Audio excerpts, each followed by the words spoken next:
Molting adalah fase yang bisa dikatakan fase yang paling horor dalam dunia unggas.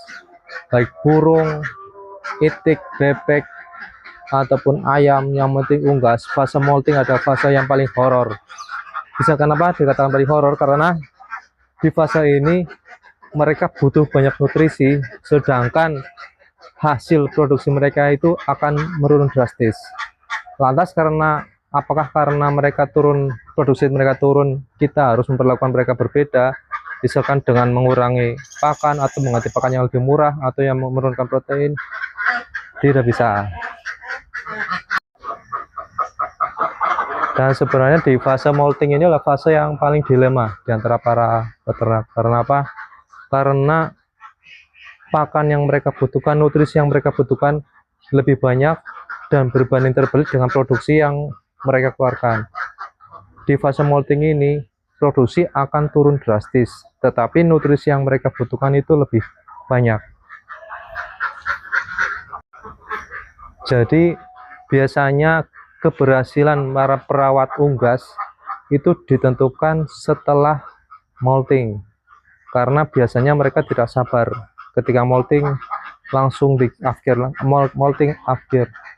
Biasanya itu setelah molting, rata-rata itu ketika mereka masih masuk dalam masa produktif akan mengeluarkan hasil produksi yang lebih maksimal dari sebelumnya, baik dari segi size ataupun dari segi jumlah. Jadi kesimpulannya itu, jangan sekali-kali mengurangi takaran pakan unggas atau unggas apapun itu di fase molting.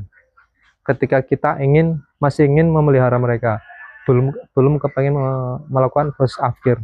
Karena apa? Ketika kita berhasil merawat mereka di fase molting, kita akan menikmati hasil maksimal setelah mereka selesai molting. Jadi sebelum melakukan afkir, kita harus menghitung baik-baik, benar-benar melakukan kalkulasi. Karena apa? Karena harga afkir itu biasanya dihargai 50% dari harga bayah. Misal bayah itu kita beli harga 100.000, rata-rata harga afkir itu di angka 50.000. Jadi kalau kita sudah mengambil keputusan untuk afkir, kita harus benar-benar menghitung biaya yang akan kita keluarkan